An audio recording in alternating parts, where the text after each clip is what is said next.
was one series, guys, one series. Everyone like, oh my gosh, the sky is falling down.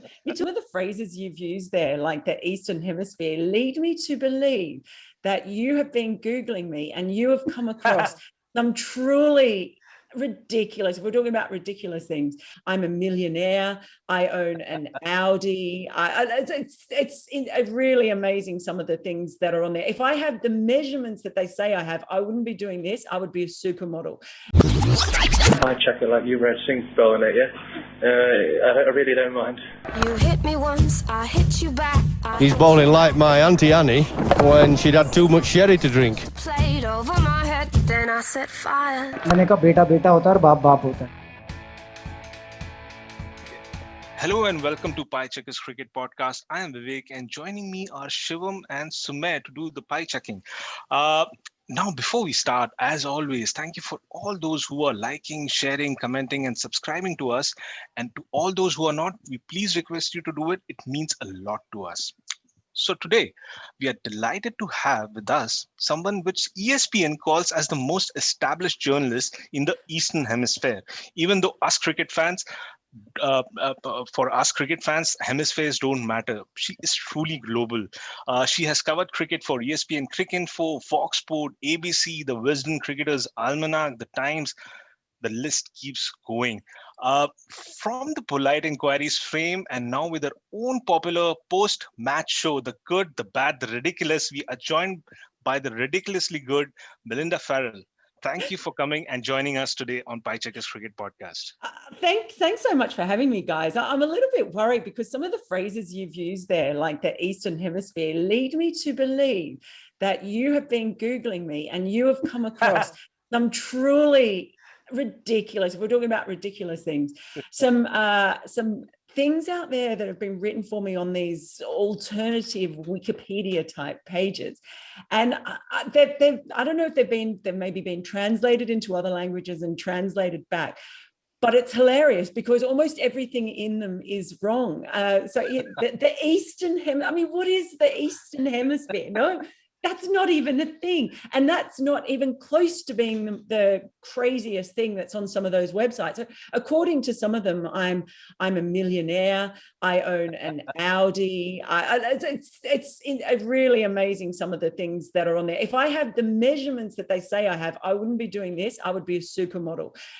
Everything about those websites is just really bizarre. So don't take too much notice of them. But at least all of that is positive. Well, yeah. It actually makes me out to be far better than I actually am. So bring it on, the fake profiles. Coming from a high of win in Australia to being grounded by England, all of a sudden in the first test being beaten at home. I think second test loss for India in like last 8 years at home. Do you think India took England a bit lightly, or it was just England playing some bloody well good cricket? Yeah, I think you've got to give England some real credit. I mean, you look at for example, the batting of Joe Root. He was absolutely astonishing. He was playing a different game, and the way he's followed on from Sri Lanka, I think you have to look at England's preparation was really ideal. I'm not meaning at all to downplay the two tests against Sri Lanka. That's a test series in its own right and valuable in its own right. Coming on from that, playing in India, those two tests I think have stood England in really good stead, because Joe Root started off on his incredible run-making form, and some of their bowlers. I mean, you've got to give credit for the way Jimmy Anderson was bending that ball in that second innings. It was some astonishing bowling. So definitely, I think that's there. Whereas India have been on the road for a very, very long tour. And the last part of that was particularly hard when the restrictions and the quarantining was much stricter. So, I think mentally that may have played a part, although there are obviously a lot of fresh players in the team now that played in the last test anyway. And, they will say that absolutely they were focused on this, and probably they were. There was an awful lot of publicity harking back to talking about what happened in Australia. And it's one of those things, you can say you're focused on something as much as you like, but it's really hard to control that, where your mind wanders or what's still in the back of your mind. So I can't say definitively whether that played a part. It could be a factor. I don't know. Or maybe it's also just the fact you've been on a long series, you've got players coming back, maybe still a bit weary from all of it. And they came up against a very good side on the day, on the 5 days, really. And it was a bit of a bump down to earth. So that's one thing that we've learned about India, though, and certainly learned it in Australia, is that maybe it's a good thing for them if they have the occasional sort of bump down to earth, because 36 all out was a pretty big bump. This first test loss might have been, only the second one in a very long period of time, but it's a small bump compared to 36 not out. So I would expect them to be coming out pretty fired up and ready to go in this next test. Great. And talking about that test, Mel, let's talk about that over by Jimmy Anderson. Now, when he bowled Shubman Gill, the first thing when I was watching the replays, we were on WhatsApp and I messaged, this reminds me of Wasim and Waqar in their heydays, and then throughout the over, he got Rahane as well. To that end, was that over the best an Englishman has bowled outside England, or does it equal, or even better is the one which Flintoff bowled to Ponting in 2005 Ashes? I mean, I always think that these kinds of comparisons are really difficult because so much depends on the context, within the game and the different conditions and the different players and sort of what comes before it and what comes afterwards. But certainly it was one of the great spells by an English bowler in the subcontinent, in Asia, probably outside England as well. It was absolutely astounding. It was hypnotizing. I don't know if you guys were doing it as well, but I just kept watching the replays over and over again just to see the way the ball tailed in. It was just, it just defies physics, and it defies everything that you've got a 38-year-old who is still coming out and doing stuff like this. So he's a terrific bowler. And I know debates rage on who's the best and who's the best of this era or this generation and everything else. I always just, I love watching all of them. I have loved watching Dale Steyn. I love watching Jimmy Anderson. I love watching some of the younger fast bowlers who are coming through. Jofra Archer is so exciting, about, the Australians who are doing so well. I love a battler like Neil Wagner. So that so it's, I don't know if it's the best or what you even measure the best on. Some overs have probably been bowled that were better overs and didn't get a wicket. It's just, cricket's funny like that. You can have brilliance that doesn't get the effect. And then sometimes you can get dud overs that are really successful. So how do you define best, I guess? What I do know is that he is astonishing, and he does just seem to keep getting better and better. You'd think they'll want to just do whatever they possibly can to make sure that he's fit for the Ashes at the end of the year. So moving from a 39-year-old fast bowler to a youngish guy who's been an enigma without playing of late. I think he hasn't played for last 2 years. You covered a lot of net sessions of India-Australia series in Australia. Was Kuldeep Yadav so bad in the nets that a spinner who's outside the squad is bumping him into the 11? I mean, he's not being able to make it. Was he so bad in the nets? No, I don't think he was so bad at all. I think rather than thinking of seeing it as him being so bad or they wouldn't think he's bad if they did think he was bad, he wouldn't be in the squad. He wouldn't be bowling in the nets. He wouldn't be on tour with them. It might have just more to do with the the horses for courses approach of what a certain bowler brings to a certain match, and whatever the particular skills are, if they're better at control, if they're more attacking, and then how that fits into the rest of the bowling attack. So maybe that has gone against Kuldeep. It is pretty interesting that he has been overlooked. It's a bit of a mystery. So I just don't know where he is in the pecking order. I don't know if he knows where he's in the pecking order. I don't know how good that communication has or hasn't been. But yeah, it's certainly very interesting that he hasn't played a part for quite some time in quite a few tests. You can't fault their selection in Australia in the end. It worked pretty well. Didn't work so well in this first test, but then gives some credit perhaps to England in the way that they batted some bowlers out of the attack. Hopefully, I really like watching Kuldeep. I think the first time I watched him bowl was in Dharamshala, the first time I saw him in person. But yeah, so I'd love to see him bowl again for India.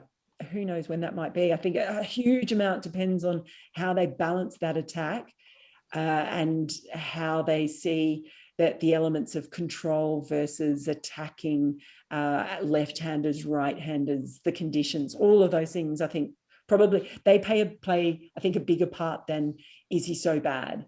Because he's not bad. I mean, he's quite good, isn't he? Right. Talking and extending the talk on the current squad, which is playing England. Kohli now has had as many losses in the in the test in the test he's captain now. You can't notice but talk about, for example, what is happening there. And then you have, for comparison, what happened in Australia when Rahane was captaining. Do you think there's a case for even assessing this kind of a situation that Kohli needs maybe to cool it down a little and let others captain? Maybe Rahane, it's time for him. People have performed great under him. Is there such a case? No, it was one series, guys. One series. Everyone like, oh my gosh, the sky is falling down. You're talking about a few test matches and an Indian cricket team that has done brilliantly over the past few years. So, and I think you have to remember, it wasn't like the whole team changed magically when Rahane took on the captaincy. That's still that's a team that Virat has helped bring through and build up and everything else. So I think that you've got to give Virat Kohli credit for the India team's success, because it wasn't just about him being there. It's about encouragement and everything else that he might have brought up through the years and helping identify and one thing I really notice about Virat is just how much he does for other people in the nets. He would be there with the other batters. He would be at the side, watching them from side on, and then he'd talk to them. This is after he finished his own session. Then he'd be there giving throwdowns to batters as well. Really, really involved in training and what the players were doing. So I think you've got to give him a bit of credit. Say if India go through and lose every test series for the next year, okay, maybe then you can start asking that kind of question. But for a loss in Adelaide, which was nobody could have really expected that. And then one loss at home. You guys, calm your farms. Okay, calm your farms. So if England manages to win this series, it's still not the time.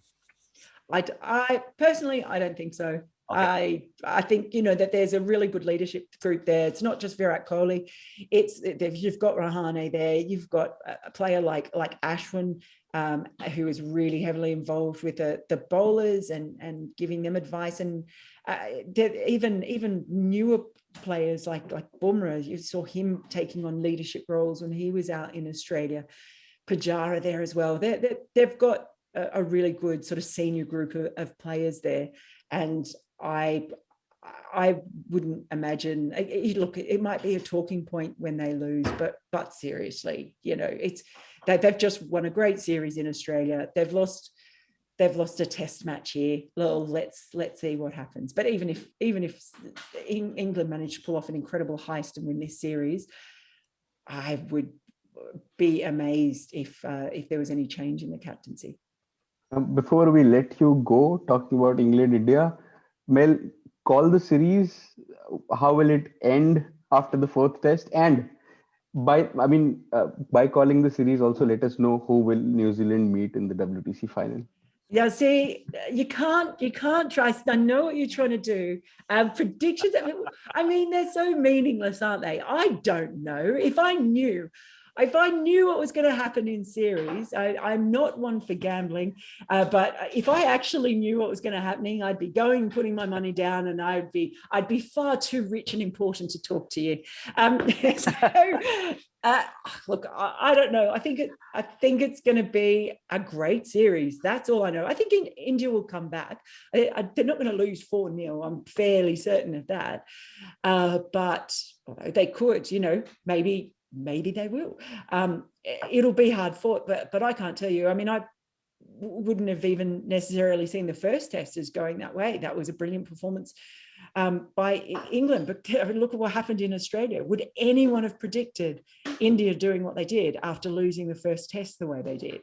I didn't see any pundit saying that. So no predictions. I'm not going to be drawn in, because I could say anything. I could say India are going to win 34-2, and it would have just as much meaning. So you can't get me on that, but I think it'll be a really, really entertaining series.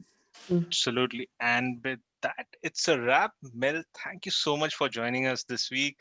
You've been extremely gracious to kind of accommodate us in your schedule. So thank you so much. And we're looking forward to the good, the bad, the ridiculous for today's first day one. The day we are recording is the second test match, first day. So we'll be looking forward to that later in the day. Thanks so much for having me, guys. It's been really lovely to chat with you. Thanks a lot. So much. Thank Bye-bye. you. Bye. Good day. I check it like you read Sing spelling it, yeah? I really don't mind. You hit me once, I hit you back. He's bowling like my Auntie Annie when she'd had too much sherry to drink. Played over my head, then I set fire. मैंने कहा बेटा बेटा होता है और बाप बाप होता है.